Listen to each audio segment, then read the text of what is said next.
Hey viewers, my name's Cara. I'm your host for Tuesdays here on The Pagan Perspective, and this week we are talking about pop culture pantheons, what we think of them, and choosing some figures that we would choose as gods and goddesses.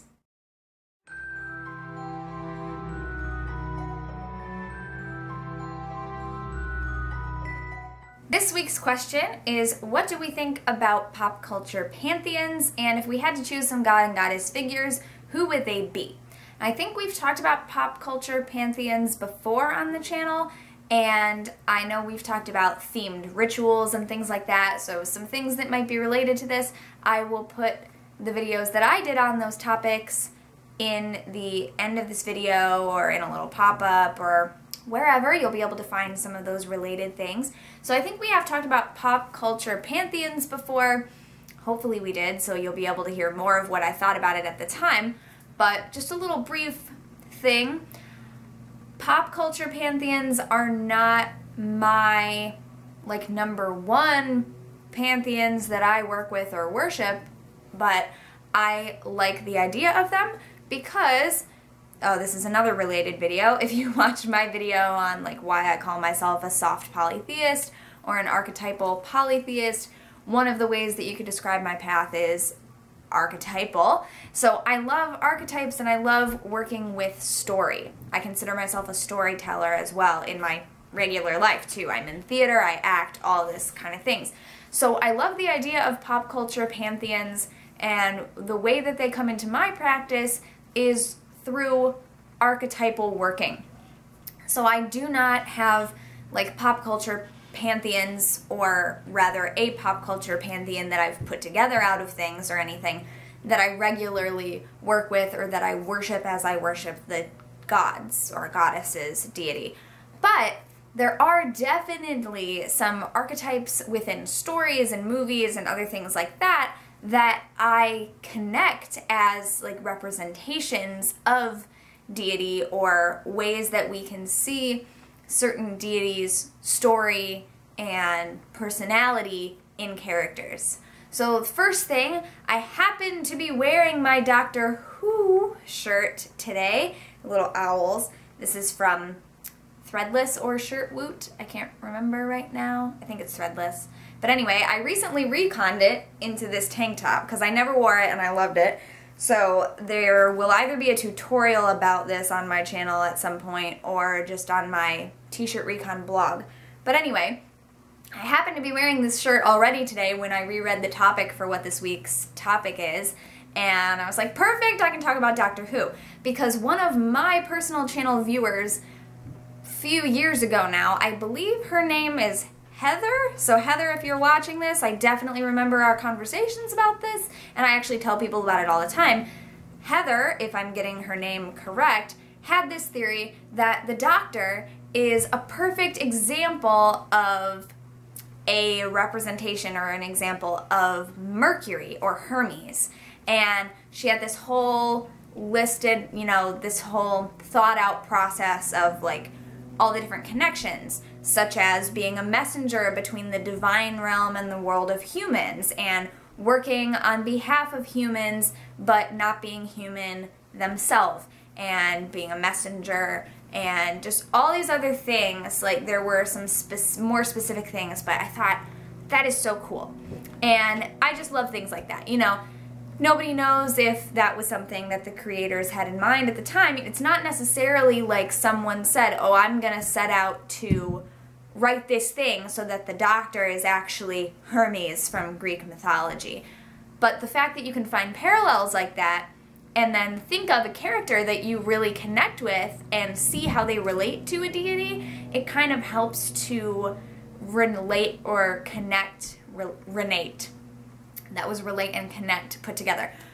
Relate or connect to their lesson. And I think that's awesome. So the Doctor would definitely be one, and I'm sure you can find other characters throughout the Doctor Who universe, multiverses, whatever, all time and space, wibbly wobbly, to be representations of other deities. So the Doctor is definitely one. The next one on my list, very timely, someone that I think of right now that's kind of big in the media at the moment, Wonder Woman. Wonder Woman is totally in there. And along with Wonder Woman, many, many other superheroes from comics and cartoons, like things like that, definitely would fall under this category of places that I think it would be really easy to find these kinds of connections. I mean, we already see some deities being turned into comic characters, right? Like Thor and Loki are now pretty well known in pop culture because of the comics, and they are based on the deities, but of course rather different in ways, and that's bound to happen. But you can see how people are already making these connections. So Wonder Woman, for sure, is on there. The next thing is something that I've actually talked about on my personal channel years ago. My Little Pony Friendship is Magic. Okay, some people actually think of it as pagan light, L-I-T-E, because it has a lot of little pagan elements in it. I grew up in the 90s watching like reruns of the original My Little Ponies. The reason I specify that is every time I say I grew up with My Little Pony, the originals, people are like, you're too young to have grown up with the real My Little Pony. Number one, I'm older than I look. And number two, they played things on television and they had movies that I watched as a kid, you know, after the fact. It's not like, you know, they only existed in this tiny little span of time. No, I watched the original Care Bears, the original My Little Pony, whatever. So I didn't think I was going to like the new series, but I actually love My Little Pony Friendship is Magic, and I haven't seen anything past the second season because I stopped having Netflix, so anything after that, I don't know. But anyway, Princess Celestia and Princess Luna and, you know, even Twilight Sparkle, like even the main characters, but definitely like Celestia and Luna are obviously representations of the sun and the moon and the heavens and balance of all things and everything like that. So, sorry, they're mowing the lawn also right outside my door.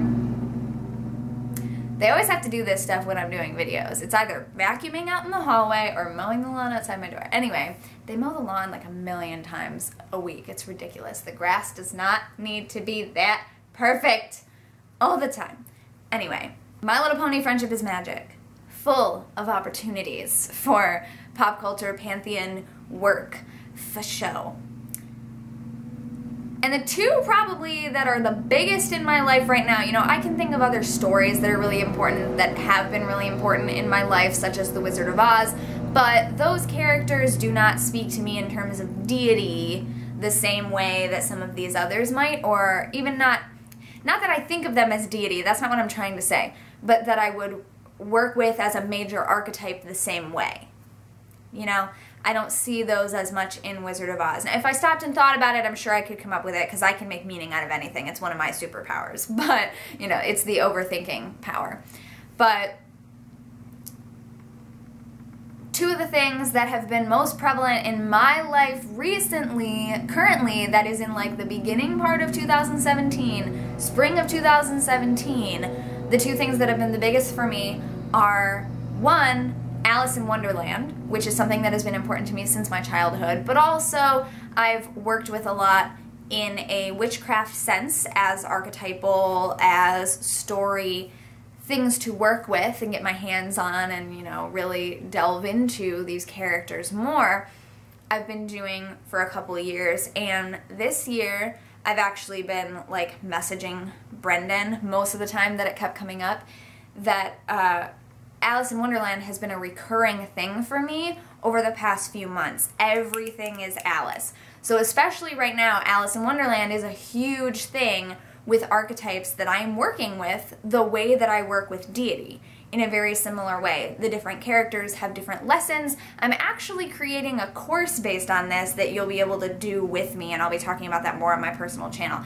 But it's been such a big thing in my life lately that I have to do something with it. I have to work with it, and it very much fits into this pop culture pantheon type discussion. And then the other one that's really big for me right now would be The Sandman, The Endless of Neil Gaiman's The Sandman, because I just finished reading the Sandman series, and I have it's sitting over here, but it's under some stuff, so I'm not going to pull it out, the Vertigo Tarot that was created by Neil Gaiman and Dave McKeon, who did all of the cover art for all of the comics throughout the entire run, or the graphic novels, whatever you prefer, because they're definitely not all comic. But anyway, I just finished reading that entire series. And so the Endless are like huge deity forms in my mind right now, because I've just spent the last month or so reading through all of them. So everything is dream and desire and delirium and destruction, and and you can definitely see how, and destiny, oh my gosh, yesterday there was this crazy moment going on where I was just like, how is this even real life right now? Like, this is so ironically, like, uncannily matched up and weird that I literally like looked up. I was like, who is writing this story right now? Who is writing the story of the world right now that wrote it this uncannily and like punnily and weird? And then I was like, Destiny, please, like, rewrite that part of the book. Like, something, I know Destiny didn't write the book, but still, like, they're so prevalent in my mind right now that I'm literally just like, able to connect so much with them. And even some of the other characters like Mad Hetty and John Constantine, who's also from other comics but appears in Sandman, a lot of those characters are other characters within the Vertigo Tarot.